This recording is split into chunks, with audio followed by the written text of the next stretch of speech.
जानना चाहेंगे कि जितने भी रोज़ा आपने खोले हैं या बचपन से जितने भी आपने ईद की सेलिब्रेशन की है, उसमें सबसे खास यादगार चीज़ क्या है जो व्यूअर्स को आप बताना चाहोगे? आई थिंक मेरे लिए सबसे ख़ास जो चीज़ है वो पहला रमज़ान मैंने जो रखा था, पहला रोज़ा रखा था। I was really young. तो वो पहले रोज़ा का वो था एक्साइटमेंट कि मैं पहली बार रोज़ा रख रही हूँ, तो वो दिन आई थिंक मेरे लिए बहुत स्पेशल था। और मेरे लिए पहले मैं बचपन में ना एक मुँह का रोज़ा रखती थी जब मैं बहुत छोटी थी। I was very young. तो मेरे नाना, मुझे बहुत एक्साइटमेंट होती थी कि सब रोज़ा रखते हैं तो मैं क्यों नहीं रख सकती हूँ। तो मेरे नाना सजेस्ट करते थे एक गाल का रोज़ा रखो। सॉरी, मतलब एक तरफ से खा सकते हैं, एक तरफ से नहीं खा सकते हैं। तो ऐसे ही पागल हरकतें बचपन में की हुई है। हाँ, उसके बाद ईदगाह जाना was one of the special moment. जब हम छोटे थे तो बहुत एक्साइटमेंट होती थी, आज ईद है, एक दिन पहले मेहंदी लगाना, सुबह सुबह एकदम अर्ली मॉर्निंग जाग जाना, सबको उठाना, ऐसे करना कि अच्छा आज ईद है, वाह आज ईद है, पूरे घर वालों को कि नहीं उठिए चलिए अब ईद हो गई, आज तो ईद है, कोई सो कैसे सकता है। तो ऐसे उठाना सबको, फिर रेडी होना, नील पेंट लगाना, नए कपड़े पहनना, फिर ईदगाह जाना, वहाँ से फिर आते हुए बलून, आते ही सबसे पहले सबके अपने बड़ों को पकड़ लेना, बोला कि त्योहारी कहाँ है हमारी, ईदी कहाँ है। और ईदगाह से स्पेशली बलून लेके आना, टॉयज लेके आना, इतना कलरफुल दिन लगता था मुझे। सेवैयाँ खाना और पूरे दिन घूमना, मस्ती करना, मज़े करना, तो बहुत स्पेशल था। ओके, जैसे कि ईदी की बातें हो रही हैं तो सबा आप घर पे भाई बहन में सबसे बड़ी हैं। हाँ। तो लोग मतलब आप अपनी अम्मी को परेशान करती होंगे, अपने बड़ों को परेशान करती होंगे, बट आपके जो छोटे भाई बहन है वो आपको परेशान करते होंगे। बहुत ज़्यादा तो सबसे परेशान ज़्यादा करते हैं। परेशान जैसे ही कौन नमाज़ करता है? पढ़ लेते हैं हम लोग, मेरे भाई लोग ईदगाह जाके नमाज़ पढ़ लेते हैं और हम लोग घर में पढ़ लेते हैं, और उसके बाद शुरू हो जाती है डिमांड, ईदी चाहिए हमें, ईदी चाहिए। और मैं भी अपनी को बहुत परेशान करती हूँ, और फिर मेरे से छोटे भाई बहन हम मुझे परेशान करते हैं कि ईदी चाहिए, क्या मिल रहा है हमें, गिफ्ट क्या मिल रहा है आज। तो यस, और हक भी है, बनता भी है, क्योंकि ये सारे लोग छोटे हैं और इनका हक है, और मेरा ईदी देना वाजिब है। तो यस, मैं देती हूँ सबको ईदी। ओके, अभी तक की बेस्ट ईदी क्या थी अगर मैं आपसे जानना चाहूँ तो? अभी तक की बेस्ट नहीं, बहुत सारी ऐसी ईदी है, ऐसे कोई मैं चूज़ नहीं कर सकती, बट डेफिनेटली मेरे नाना जान जो थे वो हमारे लिए बहुत स्पेशल थे, और उनके साथ ईद मनाने का एक अलग ही एक अलग ही सीन होता था, बहुत ही अच्छा लगता था। तो डेफिनेटली वो चीज़ मैं मिस करती हूँ नाना से, जब ईद नमाज़ पढ़ के आते थे और उनसे हम पैसे मांगते थे, तो वो उनकी दी हुई जो ईदी थी वो मेरे लिए आई थिंक बेस्ट ईदी थी। हमारे लिए वो सबसे स्पेशल ईदी रहती थी, और हम बहुत ज़्यादा मिस करते हैं उस चीज़ को।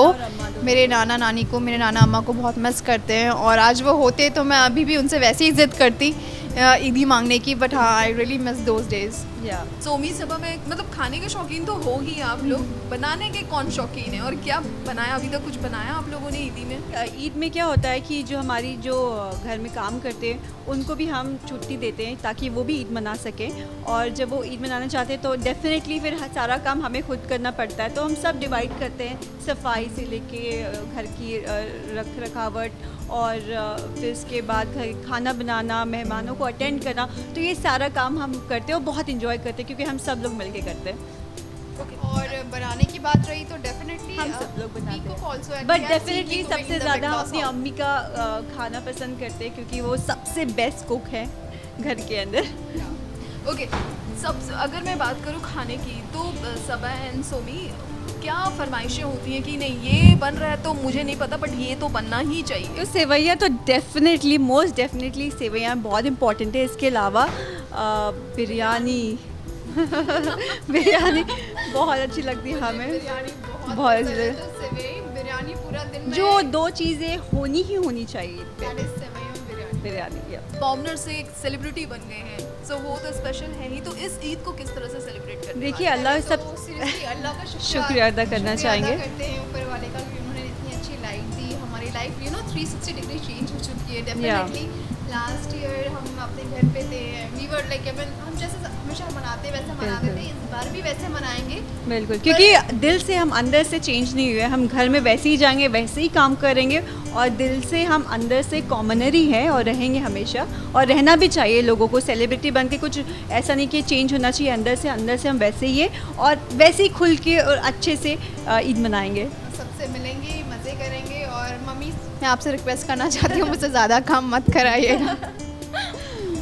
ओके, सबसे मिलने की बात हो रही है सोमी, किसे किसे और सबा आप लोग किसे किसे इनवाइट करेंगे जयपुर? ईद पे एक्चुअली इनविटेशन की ज़रूरत नहीं होती है। ईद पे खुद ही नमाज़ पढ़ने के बाद लोग एक दूसरे से मिलने जाते हैं उनके घर पे। तो जो भी आएगा they all are very most welcome. हम भी जाएंगे फिर नेक्स्ट डे सबसे मिलने, और स्पेशली मेरे फ्रेंड्स जो हर साल आते हैं तो वो भी इस बार आएंगे। तो I am so excited to meet everyone. Invitation की ज़रूरत नहीं होती, जैसे सोमी ने कहा सब लोग नमाज़ पढ़ के आने लगते हैं और नेक्स्ट डे हम लोग खुद जाते हैं सबके घर, कोई इनविटेशन की ज़रूरत नहीं होती है। तो यस, सबको ये बात पता है और सब लोग आएंगे, एंजॉय करेंगे। इनविटेशन से मेरा मतलब सोमी आपसे था कि दीपक को बुलाएंगे कि नहीं बुलाएंगे? दीपक बहुत बिजी है आजकल। मैं कहती हूँ ना, ईद पे किसी को इनवाइट नहीं करना पड़ता है, वो खुद ही आते हैं। तो मैं ये देखना चाहूँगी दीपक आते हैं कि नहीं आते हैं ईद पर।